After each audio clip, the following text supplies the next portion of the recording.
David, Clarksville Guns and Archery, coming to you with yet another video. This one's been a little bit long time coming, and the reason we kind of put this one off is I haven't had both firearms we're going to talk about today until right now. So I'll try to be quick as I can about it with talking about the pros and cons of both and why I have a personal bias towards one over the other. So let's kick it off. We're going to be talking about the H&K USP chambered in 45 and the FNX chambered also in 45 ACP. For all my 45 ACP guys out there, you know these are the two that pop up all the time. You always hear about how amazing both of these guns are. Everything you've heard about them is true.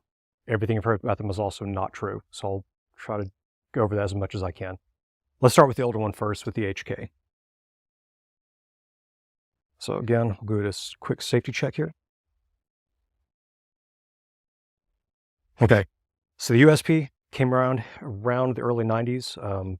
It came out of the offensive handgun system, part of the Mark 23 program, which I won't go over in this video, but there's tons of videos out there about that. Essentially, the USP is a scaled down version of the Mark 23. This is probably one of the most battle-proven guns out there. It is definitely one of the most bomb-proof out there. While again, all guns can malfunction depending on what they are, the USPs have kind of stood the test of time, even more so than my beloved Glock. And it's hard for me to say that sometimes, but USPs I think are better guns. So to kick this off, it is basically a polymer framed firearm. However, it's a very thick polymer frame. Everything is overbuilt. As you notice down by your trigger guard, it's very over large. I'll put my finger right there. Some people don't like this because of how big this is. You have to remember, this is a firearm that was designed to be an actual duty gun. It was designed to go to war in places that you and I may not actually experience, i.e. the Arctic. If I'm wearing thick gloves, I need to get my finger in there. Most modern guns, it's hard to get big, thick fingers with gloves on in those finger wells.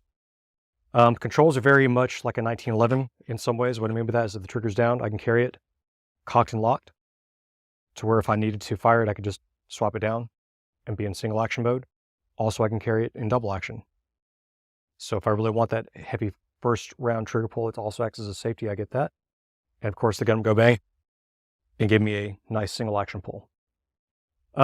The triggers on the base H&K USPs are not the greatest, but they're not the worst. A lot of people get hung up on being trigger snobs, if you will. A lot of people come in, oh, I gotta have the best trigger, I gotta have this 3.5 trigger.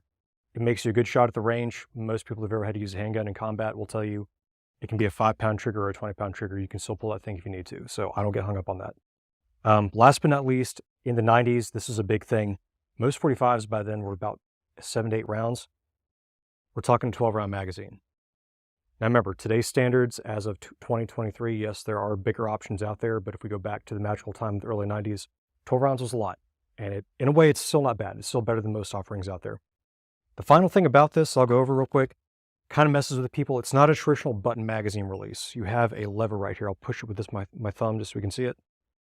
And it comes right out. Now what I'm doing, the way this is meant to be used, yes, you could get your thumb all the way over if you want to, but as we can see, when I'm done shooting, bang, bang, bang, I'm empty. So I don't break my grip. I just simply drop my finger and drops the mag. That way I don't have to change my grip. I get my magazine back in. I can go right back to where I'm at.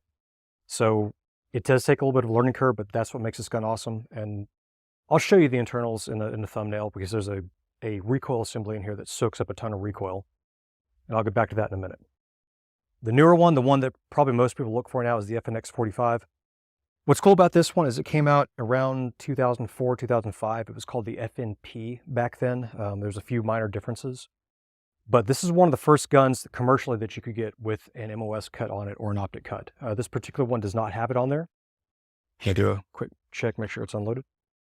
Kind of works out that way because the USP isn't the tactical model either. The only thing you're missing out on the tactical version is you don't have a place for a red dot, you don't have a threaded barrel, and you don't have raised night sights. Other than that, it's essentially the same gun as the tactical model. Much like the H&K, you can carry it cocked and locked like a 1911, or I can carry it in double action mode. The one thing where I do think that this firearm is better than the H&K is I do think it has a slightly better trigger. It's a little bit easier to pull, it's a little bit softer. The single action is a little bit nicer. Also, the bore axis is a little bit slower, is a little bit lower, excuse me. So faster follow-up shots, kind of like shooting a hammer-fired Glock, if you will. It's an awesome gun. What the best thing about it, though, is the one that probably attracts more people is when they talk about 45, you're getting a finite number of rounds. This is what was popular for it when it came out. You got 15 rounds on tap. That's a lot. While yes, 9mm still can dwarf that because you can get a ton of rounds in a 9, I get that. 45 is very hard to do because of how fat the rounds are, so 15 rounds is quite a bit. The other thing is these firearms, you can actually change the back straps out. That's a common thing nowadays. Back when this gun came out, it was not very common. The Smith & Wesson M&P was one of the first guns that would really do it. I think there was one other model out there that did, but this is definitely one of the first ones. You got traditional magazine release. It's a button mag on both sides.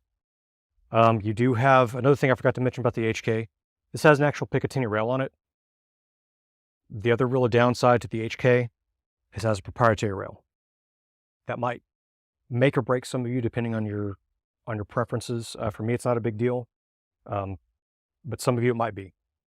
So why do we want to compare these? Well, because a lot of times these come up a lot. You always hear people talk about, hey, which one's the best? That's not a 1911. These come up all the time. While the FNX, I think, is a better range gun, and I think it's a better house gun, there's a few things about it to me that kind of keep it from being something I would carry or trust my life to outside my house. And I know I just made a lot of people mad by that. I said what I said, guys. So story time with Dave. I used to have one of these. The mag well on mine was very squishy. The magazine wouldn't drop all the time. They've since fixed that problem. I've never seen another one that do that since mine had that issue. There's a few other videos that are older that people had with them as well. I've never seen that problem since then, so don't be afraid to buy one of these. But that said, it was a good shooter. I still prefer the HK. I think it's a more solid gun. We'll show you some photos inside of what it looks like, what I'm talking about during this video. Hopefully you'll see what I'm talking about. But the recoil assembly is very thick and it soaks up a ton of recoil. So between the two, the USP tends to shoot a little bit nicer. I think it shoots a little more flat for me, but there is more muzzle rise. That said, if you're looking at a 45, you don't know which one to pick, check out both of these. They're both awesome for different reasons, and they both might leave some things to be desired for different reasons. So if you can't decide, do what I did, just get both. And that's our video. So I'm going to walk some things through you now. We couldn't show this assembly video, so we're going to do it with everything apart and just kind of give you an idea of what I'm talking about when I talk about the internals. So let's talk about the HK first. If you notice with the HK, there's not a lot of metal railing here. There's a little tab on each side, and everything else is just a plastic thickened frame, and I'm going somewhere with this when I talk about that. Keep that in mind. The reason for that is when you assemble this firearm, it comes apart kind of like a 1911 where this whole slide release, slide stop assembly comes out. It's got that nice thick big bar right there if you can see it. The reason that's so thick is as this whole firearm is assembled, this is the recoil assembly I was talking about. This thing is soaking a good amount of recoil. This is what makes some of these guns, some of those bomb-proof ones out there. You can get an overpressurized charge, it's going to be okay. You can get a hot round, it's going to be okay. It's not going to hurt the gun because this is soaking up most of it. What's happening is when the gun recoils, instead of going back and forth on big metal tabs on the frame, it's literally locking in like this. I'll turn it around so we can see it. It's locking in essentially like that and sliding back and forth in that bar. And that's pretty much the only metal on metal contact except for those two tabs. So this is doing as much work as this recoil assembly is. That's important because the slide is very hollow on the inside. There's not a lot of metal in there. This is actually a very light slide comparatively when you look at the gun. You think it's going to be a heavier firearm. It's actually pretty light. But finally, the last thing that kind of makes this thing awesome is the barrel. Kind of looks kind of basic. I get that. Cool thing about it though is like Glock, it's a polygonal rifling. So the older gens, like the 3rd, 2nd, 4th gens, were all polygonal rifled. That makes the gun a little more accurate. You can't really shoot lead rounds through this very well. I've never heard of it hurting the gun, but it does kind of affect your accuracy a little bit. Finally, what I don't have is I don't have the tactical version. The tactical version would have a O-ring around the slide here. That O-ring would lock it in, so if you can find a tactical version, it's actually even better barrel at that point.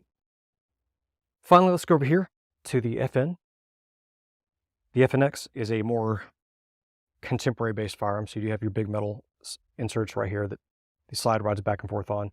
I didn't talk about the hammer spring and the way it connects on the HK, but it's a little more simple on the FN. This kind of, it does this weird thing where it makes it a better shooting gun, but doesn't make it as reliable in my opinion. I don't want to go into that in this video because there's a lot of people out there that would argue that, but I've heard a lot back and forth by people that use both of these, and that's kind of where I gain my information from. As far as the recoil assembly goes, basic. One pin here. There's nothing wrong with it. It works just fine. I do notice I have a little more felt recoil. What happens though is with the slide's actually thicker than the HK. This is kind of what soaks up the recoil more than the recoil assembly does. What's happening is because you have this nice thick stainless steel slide, it's coming back hard and violent, which kind of keeps that recoil down a little bit because of how much it soaks it up. As far as the barrel's just a basic cold hammer forged steel barrel. There's nothing wrong with it. It's actually a very well constructed barrel. It's a very accurate barrel because of that. It's going to outlive all of us. I've never heard of anything bad happening to the barrels. So if you go into this, go with confidence. There's nothing wrong with the FN. The last thing I was going to talk about as far as the internals go is when these are both fully assembled.